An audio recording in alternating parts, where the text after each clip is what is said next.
जय हिंद दोस्तों, मैं एसपी सर आप सभी मित्रों का सदाशिव कोचिंग क्लासेस के यूट्यूब चैनल पर हार्दिक स्वागत करता हूं। दोस्तों DElEd BTC fourth semester complete mathematics section के अंतर्गत दोस्तों प्रैक्टिस सेट चल रहे हैं। अभी तक मैंने आप सभी मित्रों को 19 प्रैक्टिस सेट प्रोवाइड कराए हैं, यानी दोस्तों आज की क्लास में प्रैक्टिस सेट दोस्तों कौन सा का 20। बहुत ही ध्यान से बहुत ही अच्छे से देखिएगा कि सारे प्रैक्टिस सेट दोस्तों आपके लिए इंपॉर्टेंट है। ठीक है, मैंने आप सभी मित्रों को मॉडल पेपर भी प्रोवाइड कराए हैं, आगे भी कराऊंगा और आपको चैप्टर वाइज 2016 से 2023 तक पूछे गए प्रश्न दोस्तों जो हैं उनका भी सलूशन प्रोवाइड करा रहा हूं। तो बहुत ही ध्यान से बहुत ही अच्छे से दोस्तों ये सब कुछ देखिएगा। ये सब कुछ एक प्लेलिस्ट के अंतर्गत आपको देखने के लिए मिल जाएगा। अभी तक नहीं देखा तो जरूर देखिए। प्लेलिस्ट का नाम है DElEd fourth semester maths PS PYQ and MP 2024, इस नाम से प्लेलिस्ट बनी। जैसे आप इस पर क्लिक करेंगे तो ये सब कुछ आप देख पाएंगे। आप सभी मित्र इस वीडियो को शुरुआत में ही अपने अपने हिस्से से जरूर शेयर कर दीजिए। चलिए ध्यान से देखिएगा आज के प्रैक्टिस सेट का पहला प्रश्न, और बहुत ही शानदार प्रश्न, बहुत ही ध्यान से देखिए। आपसे कहता है कि समीकरण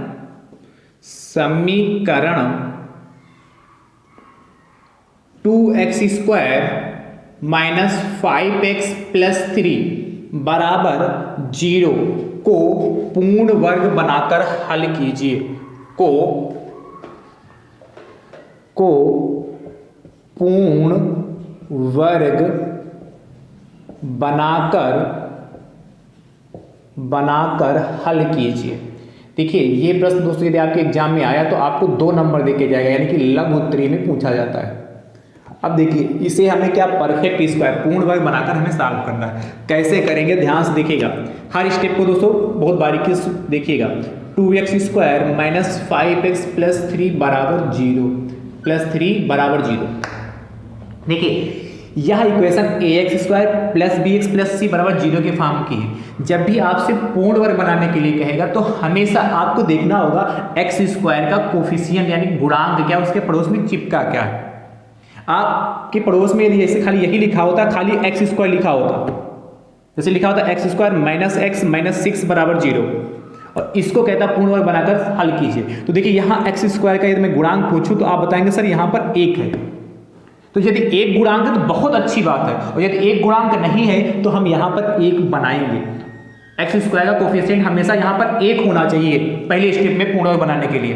तो इसके लिए क्या करना होगा, 2 यहाँ है, इसमें दोनों पक्षों में 2 से भाग कर देंगे। तो लिखोगे दोनों पक्षों में 2 से भाग करने पर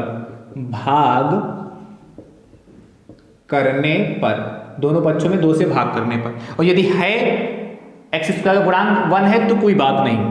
देखिएगा जब आप दोनों पक्षों में 2 से डिवाइड करेंगे, अच्छा यहाँ पे 5 होता तो आप 5 से डिवाइड करते, माइनस 5x/2 ठीक है प्लस 3/2 और बराबर 0/2। तो देखिएगा यहाँ पर 2 1 जा 2 2 1 जा 2, तो देखिए 1x² यानी खाली x² बचा रखे। यहाँ पर देखिए माइनस का 5/2x और प्लस का 3/2 और 0/2 तो 0 ही होता, अंश में 0, हर में कुछ भी लिखा हो तो 0 ही आता। अब पहला स्टेप आपका कंप्लीट हो गया। देखिए अभी जो मैंने लिखा था क्या x² माइनस x माइनस 6 बराबर 0, अच्छा इसको पूर्ण वर्ग बनाकर हल कीजिएगा। बताइएगा इसका उत्तर क्या आएगा। परफेक्ट स्क्वायर ये सिंपल तरीके से भी हो जाएगा, पर आपको इसको पूर्ण वर्ग बनाकर ही सॉल्व करना है। देखिए यहाँ पर तो ऑलरेडी से है 1, तो आपको ये भाग वाग नहीं करना पड़ेगा, डायरेक्ट यहीं से सॉल्व करना होगा। जो अगला स्टेप मैं करने जा रहा हूँ वैसे ही करना होगा। बात समझ पा रहे हो नहीं समझ पा रहे हो। और यदि यहाँ पर कोई अंक लगा है 1 2 3 1 को छोड़कर और कोई भी अंक है 2 3 4 5, तो उसको गायब करना होगा। गायब कैसे करेंगे, भाग करके गायब कर लेंगे। क्लियर होगा। अब क्या करेंगे हम, इसके बाद x का कोफिशिएंट देखेंगे, coefficient of x plus minus नहीं, मतलब सिर्फ उसका आंकिक मान देखेंगे तो 5/2 है। तो x के गुणांक का आधा करना है, ध्यान सुनिएगा। x का जो गुणांक कोफिशिएंट ऑफ x/2, x के गुणांक का आधा करना है। तो x का गुणांक कितना 5/2 है, तो 5/2 इसका आधा करो, ये आएगा। और आधा करने के बाद इसका स्क्वायर कर दो। क्या x के गुणांक का आधा करना है और आधा करने के बाद उसका स्क्वायर कर देना है।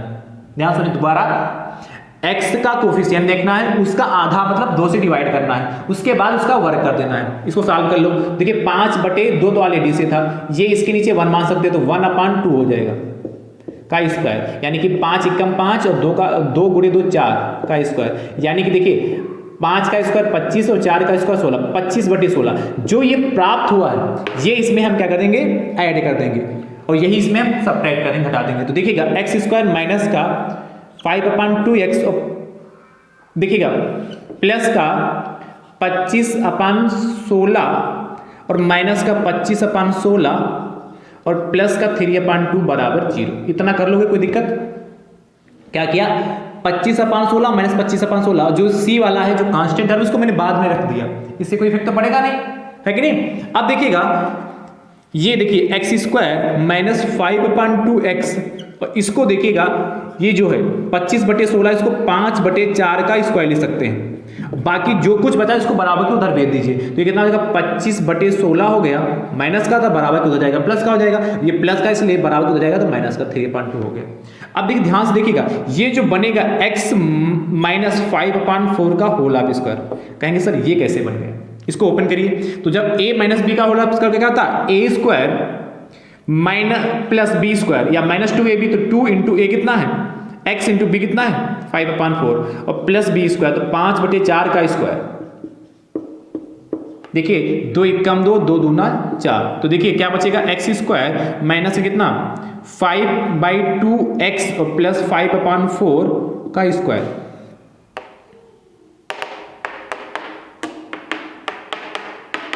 ठीक, समझ गए, सेम टू सेम मिल गया कि नहीं। तो बस आपको ध्यान रखना, जब भी परफेक्ट स्क्वायर बनाना तो ध्यान रखना, यहाँ यदि माइनस है, यदि यहाँ माइनस है तो माइनस a माइनस बी का होल ऑफ स्क्वायर बनेगा, यदि यहाँ प्लस है तो a प्लस बी का होल ऑफ स्क्वायर बनेगा। सिर्फ आपको यहाँ वाला देखना, यहाँ x या abc जो भी होगा a होगा, और इधर देखना क्या 5/4, यदि यहाँ माइनस तुरंत माइनस लगाओ, ये जो लिखा है यहाँ पर वो लिख दो। बात क्लियर हो गई कि नहीं क्लियर हो गई? चलिए अब इधर वाले को सॉल्व कर लेते हैं। बराबर यहाँ पर क्या 16 एलसीएम लोगे तो ऊपर आएगा 25 और माइनस का 2 8 16, 8 3 24, 2 8 16, 8 है, 8 की मल्टीप्लाई 3 से करो 24 हो जाएगा। तो x माइनस 5/4 का whole of square equal to 25 में से 24 जाएगा तो 1/16 बचेगा। ठीक है, इतनी बात क्लियर हो गई, ध्यान सुनते रहिएगा। और भी इसके तरीके सॉल्व करने की हैं, पर मैं सबसे आसान तरीका आपको समझाने का प्रयास कर रहा हूं। देखिए यहां से रूट हटाएंगे तो इस पर अंडर रूट लग जाएगा, तो क्या हो जाएगा x माइनस 5/4 और प्लस माइनस अंडर रूट कितना 1/16 हो जाएगा, 1/16 हो गया। तो देखिएगा यहां से x माइनस 5/4 और प्लस माइनस 1/4, 1 का वर्गमूल 1 और 16 का वर्गमूल 4 होता है। अब देखिएगा यहां लिखोगे प्लस चिन्ह लेने पर, क्या प्लस चिन्ह लेने पर, पॉजिटिव साइन लेने पर, अब जब प्लस चिन्ह लोगे तो क्या आएगा, देखिए x माइनस 5/4 ऐसे रहेगा, जो प्लस माइनस लिखा है तो प्लस का 1/4, तो प्लस लिखो चाहे लिखो, है कि नहीं। x बराबर देखिए माइनस का 5/4 बराबर के उधर ले जाओगे तो प्लस का 5/4 और प्लस का 1/4, तो x बराबर कितना हो जाएगा, 4 एलसीएम लोगे तो 5 + 1 यानी कितना, 5 + 1 6/4, 2 से काट लो, 2 3 6, 2 2 4, 3/2, 1 x की वैल्यू 3/2 आई देखिए। फिर क्या लिखोगे, माइनस का चिन्ह, निगेटिव चिन्ह लेने पर, तो जब माइनस का चिन्ह लोगे, क्योंकि द्विघात समीकरण है इसलिए इसके 2 मान आएंगे, तो क्या करोगे x माइनस 5/4 तो ऐसे ही रहेगा, बराबर ये माइनस का कितना 1/4 हो जाएगा। वही काम यहाँ भी करना है, माइनस का 5/4 बराबर कितना जाएगा, तो प्लस का 5/4 और माइनस का 1/4 हो गया। तो यहाँ पर क्या करोगे, x बराबर 4 एलसीएम, तो 5 - 1 यानी कितना चाहिएगा 4/4, काट लीजिए, 4 एकम 4, 4 एकम 4, 1 आया, x की वैल्यू 1 आई, तो फाइनल आंसर मैं यहाँ लिख रहा हूँ इतने में, अतः x बराबर कितना 3/2 कामा 1 और ये हमारा क्या फाइनल आंसर आ गया, या तथा एक करके लिख सकते हो। ठीक है, ये हमारा आंसर आ गया। या यदि और लिखना चाहते हैं लैंग्वेज बड़ी, तो समीकरण 2x² - 5x + 3 = 0 को पूर्ण वर्ग बनाकर हल करने पर x बराबर 3/2 तथा 1/1, ये हमारा आंसर आ गया। तो हर स्टेप को बहुत बारीकी से समझिएगा, मैंने बहुत अच्छे से समझाने का प्रयास किया है। कहीं पर यदि कोई डाउट है तो दोबारा वीडियो रिपीट करके देख लीजिएगा, ठीक है, बिल्कुल क्लियर होगी बात। ठीक है, काफी समय मैंने इसमें ले लिया पर समझ जरूर गए होंगे मुझे उम्मीद है। सेकंड क्वेश्चन देखिएगा, दूसरा प्रश्न दोस्तों आपसे कह रहा है 4x² माइनस का, या पहले देखिए ये देखिए 9x² माइनस का 15x और प्लस का 6 बराबर 0। क्या 9x² माइनस का 15x प्लस का 6 बराबर 0 को पूर्ण वर्ग बनाकर हल कीजिए। जैसे किया है वैसे करिएगा, ठीक है। अगला सेकंड के बाद थर्ड, तीसरा प्रश्न कहता है, इसको रब करें। थर्ड क्वेश्चन देखिएगा बहुत ध्यान से, कह रहा है ये 4x² माइनस का 3x माइनस का 1 बराबर 0 को पूर्ण वर्ग बनाकर हल कीजिए, ठीक है, को पूर्ण वर्ग बनाकर हल कीजिए। ये दो प्रश्न मैंने होमवर्क में दिए हैं, इन दोनों प्रश्नों को बहुत ही अच्छे से करिएगा। नेक्स्ट देखिएगा, तो मुझे उम्मीद है अब पूर्ण वर्ग से यदि प्रश्न आएगा तो आप आसानी से कर लेंगे। तीसरे के बाद चौथा देखिएगा, फोर्थ आपसे कहता है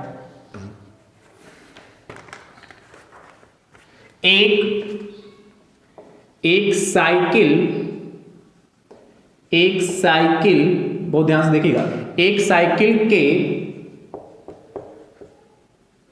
पहिए का व्यास, एक साइकिल के पहिए का व्यास 77 सेंटीमीटर, ठीक है। आगे कहता 0.242 किलोमीटर लिखा है भाई, किलोमीटर चलने में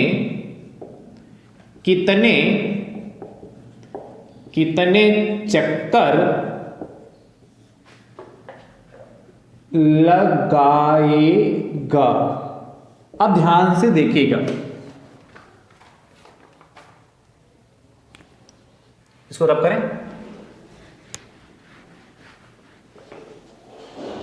हमें चक्रों की संख्या चाहिए। आपसे कह रहा है क्या, एक साइकिल के पहिए का जो व्यास है 77 सेंटीमीटर है और 0.242 किलोमीटर चलने में कितने चक्कर लगाएगा। वह साइकिल का जो पहिया कितने चक्कर लगाएगा, ध्यान सुनिएगा। आप जानते हैं जो साइकिल का पहिया होता है वह वृत्ताकार होता है और उसका डायमीटर आपको ये दे रखा है व्यास कितना, 77 सेंटीमीटर पूरा यहां से यहां तक लगाकर। फिगर बनाना चाहो तो बनाओ वरना जरूरत तो नहीं इसकी, इतना आपको दे रखा है। ए बी यदि इसको कह दे तो क्या दिया है, दिया है साइकिल के पहिए का व्यास बराबर 77 सेंटीमीटर। अच्छा, यदि हम यहां से इसकी त्रिज्या निकालें तो कैसे निकालते हैं, आप होता है व्यास का 2 गुणी त्रिज्या होता है, तो साइकिल की त्रिज्या कितनी हो जाएगी 77 सेंटीमीटर, 2 गुणे त्रिज्या बराबर 77 से, यानी कि त्रिज्या को यदि हम आर से लिख लें तो 2 इंटू आर बराबर 77 सेंटीमीटर। सुनते रहिएगा ध्यान से, यानी कि आर बराबर 77/2 सेंटीमीटर, ये हमारी साइकिल की त्रिज्या आ गई। अब आपको बताना 0.242 किलोमीटर चलने में कितने चक्कर लगाएगा। तो सबसे पहले हम मान लेते हैं कि जो साइकिल एक चक्कर में कितनी दूरी को तय करेगी। जो साइकिल का पहिया है जब एक बार घूमेगा, मान लो यहां से चला, बिंदु ए से चला, घूमकर यहीं पर आया, तो यह कितनी डिस्टेंस कवर करेगा। नहीं समझ पाए क्या, ये साइकिल का जो पहिया यहां से चला और घूमकर यहां पर आ गया तो वह कितनी दूरी तय करेगा। तो ध्यान से देखिएगा, एक चक्कर में चली गई दूरी, एक चक्कर में चली गई दूरी निकालते हैं। तो एक चक्कर में चली गई दूरी वाला क्या होगी, वृत्त की परिधि के बराबर। एक चक्कर में जो चली गई दूरी होगी वह वृत्त की परिधि के बराबर होगी। भाई ए से चला घूमकर ए ही पर आएगा तो वृत्त की परिधि होगी, तो क्या होता है 2πr। तो देखिए 2 पाई की वैल्यू कितनी 22/7 इंटू आर की वैल्यू कितनी 77/2। ठीक है, काट लीजिए। देखिए 2 एकम 2, 2 एकम 2, 7 एकम 7, 7 एकम 7, 7 एकम 7, तो 22 गुणे 11 आए जाके, 22 गुणे 11 आए जाके। इसको यही रहने देते हैं, 22 गुणे 11 ही रहने दो। इतने क्या हो जाएंगे सेंटीमीटर। तो एक चक्कर में चली गई दूरी कितनी, इतने सेंटीमीटर आई। आपको चाहिए क्या, 0.242 किलोमीटर चलने में कितने चक्कर लगाएंगे। तो कुल चक्रों की संख्या चाहिए, कुल चक्रों की संख्या। ये कैसे निकलेगी, कुल दूरी, ध्यान सुनिएगा, कुल दूरी बटे एक चक्कर में चली गई दूरी, बटे एक चक्कर में चली गई दूरी, बटे एक चक्कर में चली गई दूरी। अब देखिए कुल दूरी देखिए किलोमीटर में देखिए, ध्यान सुनिएगा, जो कुल दूरी है 1 किलोमीटर 0.242। अच्छा थोड़ा मैं इसको पहले और सॉल्व कर दे रहा हूं, ये फिगर रख कर दूं। आप देखिएगा ये जो कुल दूरी है दिया है, मैं कुल दूरी भी लिख लीजिएगा, दिया है मैं कुल दूरी, ये उसी के पहले लिख लीजिएगा, या आप इसको यहां पर भी लिख सकते हैं, यहां पर। ठीक है, कुल दूरी आ कितनी है 0.242 किलोमीटर।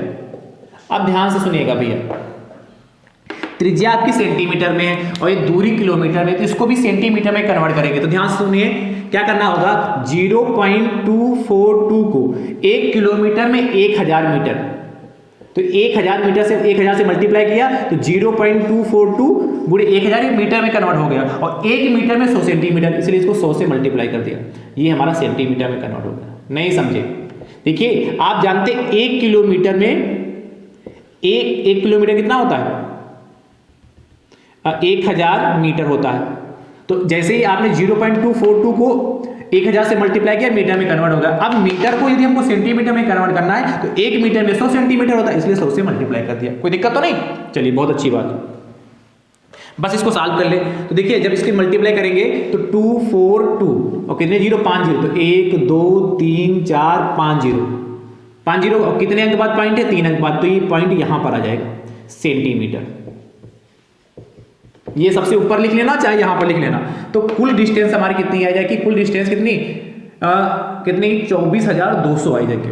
ठीक है, तो अब इसके बाद हम यहां सॉल्व कर दे रहे हैं, तो बराबर कुल दूरी कितनी 24,200, पॉइंट के बाद जीरो का कोई मतलब नहीं, बटे कितना, एक चक्कर में चली गई दूरी कितनी 22 गुणे 11, 22 गुणे 11 काट लीजिए। तो देखिए 22 एकम 22, 22 एकम 22 हो गया, और 22 एकम 22 जीरो हो गया, 11 एकम 11, 11 एकम 11, 100 चक्कर, ये हमारा फाइनल आंसर आ गया। तो कुल चक्रों की संख्या कितनी होगी 100, तो नीचे लिखना अतः कुल चक्रों की संख्या बराबर 100, या इस तरीके से लिख सकते हैं 0.242 किलोमीटर चलने में 100 चक्कर लगाएगी। अतः साइकिल 0.242 किलोमीटर चलने में 100 चक्कर लगाएगी, या और अतः साइकिल का पहिया 0.242 किलोमीटर चलने में 100 चक्कर लगाएगा। किसी भी तरीके से लैंग्वेज लिखिए, इससे कोई इफेक्ट पड़ेगा नहीं, नोट कर लो भाई। तो बहुत ही शानदार प्रश्न है ये। ठीक है, नेक्स्ट देखिएगा, इसको रब कर दें। अगला 4th के बाद 5th नंबर दोस्तों आपसे कहता है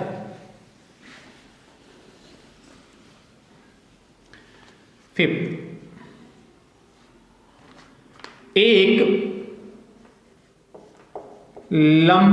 लंबवृत्तीय बेलन, एक लंबवृत्तीय बेलन के आधार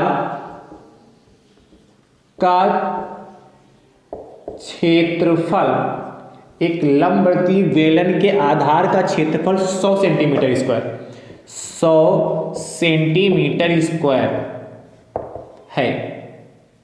बहुत आसान, बहुत छोटा प्रश्न, 1 नंबर में है। यदि बेलन की ऊंचाई, यदि आया हुआ प्रश्न है, बेलन की ऊंचाई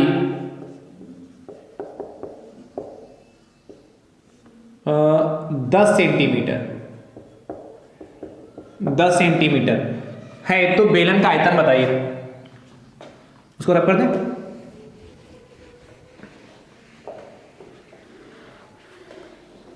क्या बताना है हमें? बेलन का आयतन, वॉल्यूम चाहिए, वॉल्यूम ऑफ सिलेंडर 10 सेंटीमीटर है, तो बेलन का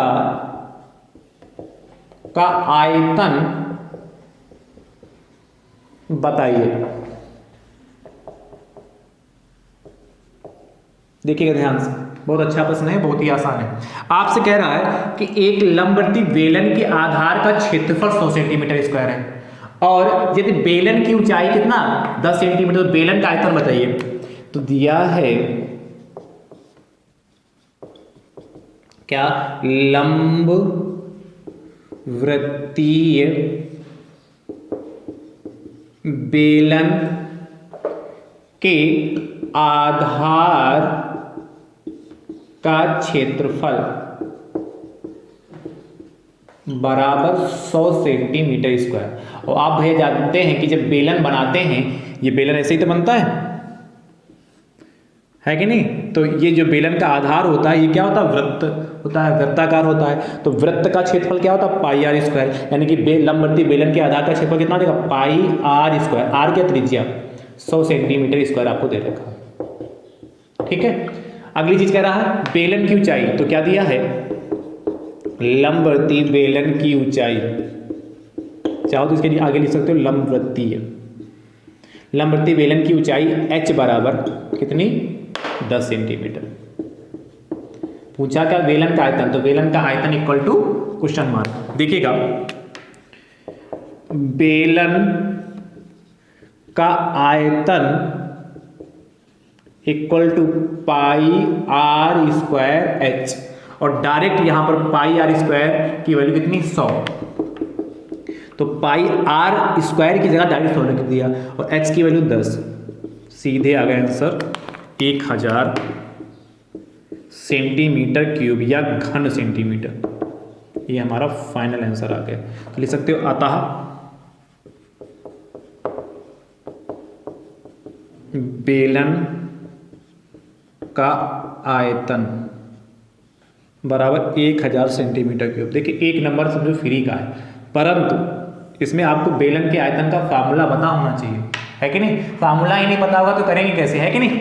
चलिए, 5th के बाद 6, छठा प्रश्न आपसे कहता है एक लंबवर्ती बेलन के आधार का क्षेत्रफल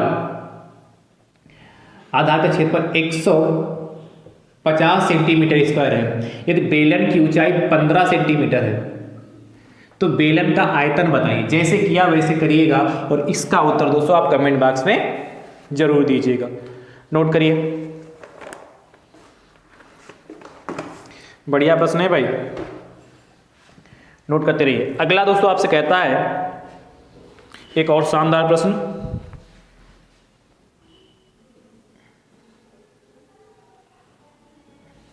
हो गया?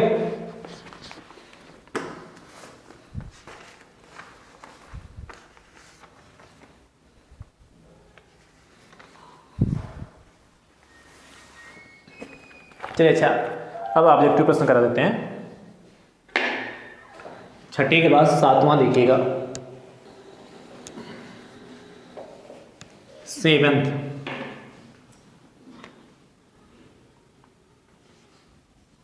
कहता है बहुत ही आसान प्रश्न, root a upon B into root C upon B into root B upon A करो, B upon A into root C upon B into root A upon C का मान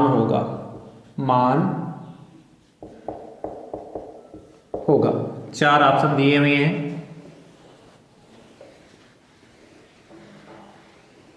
देखिएगा, पहला, दूसरा, तीसरा एंड चौथा।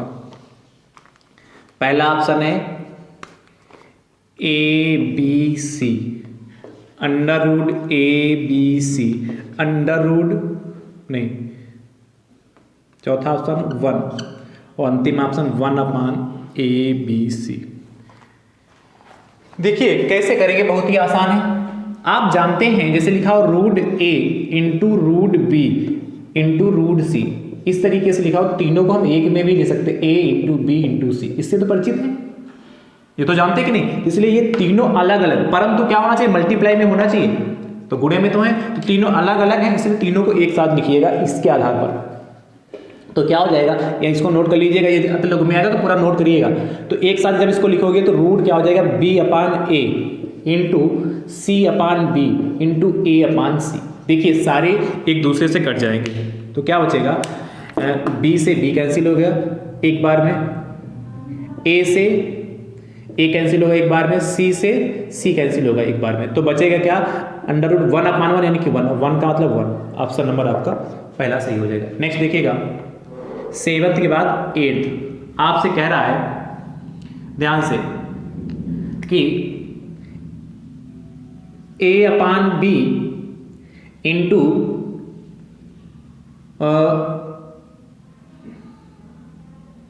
B/C इंटू A/C, ठीक है। ये चार आप ये प्रश्न है। इस बार देखिएगा इसके ऑप्शन दे रखे हैं,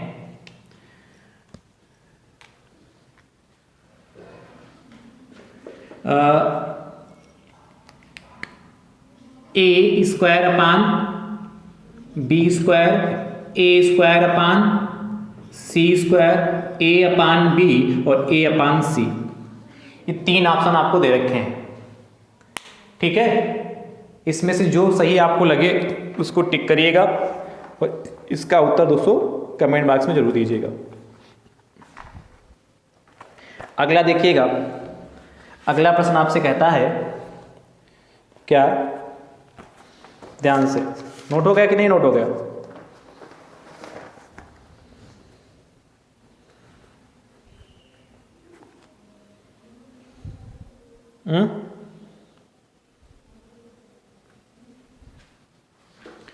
नोट कर लिया,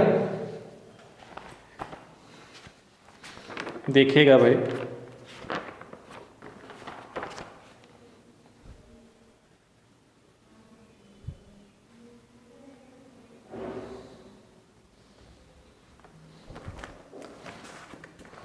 नोट करते रहो भाई। देखिए एक छोटा सा प्रश्न ले रहे हैं, 9th 9 नंबर दोस्तों आपसे कहता है 0.3 का क्यूब का मान है। ऑप्शन देखिएगा 0.09, 0.0027, 0.027 और 0.27। अब ध्यान से समझिएगा, 0. हाँ सही है 27।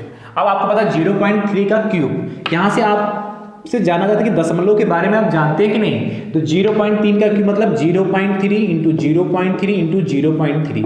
तो आप जानते हैं क्या, तीन यहाँ कुछ समय के लिए पॉइंट ना माने तो नंबर की अंक जो है उसकी मल्टीप्लाई कर ले, 3 3 9 27 हो गया। अब देखिए कितने अंक बाद पॉइंट है, तो 1 2 3 अंक बाद पॉइंट है, तो 1 2 3 अंक बाद पॉइंट ये आ जाएगा, और ये वाला 0 तो शोभा बढ़ाता है 0.027। क्लियर हो गया, बताइए समझ गए।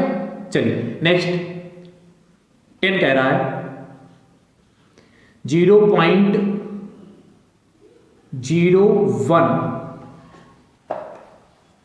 का क्यूब का मान है। ऑप्शन देखिएगा ध्यान से, पहला ऑप्शन है 0.00001, अगला ऑप्शन 0.00001, अगला ऑप्शन 0.0000001, अगला 0.01। ठीक है, इसमें से जो भी आपको सही लगे उस पर टिक करिएगा और कमेंट बॉक्स में जरूर बताइएगा। आज की क्लास आप सभी मित्रों को कैसी लगी कमेंट बॉक्स में दोस्तों जरूर बताइए। वीडियो को आप सभी मित्र अपने अपने हिस्से से जरूर शेयर करते रहिए। ठीक है, अब हमारी आपकी मुलाकात अगली क्लास में होगी। तब तक के लिए आप सभी मित्र स्वस्थ रहिए, मस्त रहिए, मुस्कुराते रहिए। थैंक यू सो मच दोस्तों। राधे राधे दोस्तों।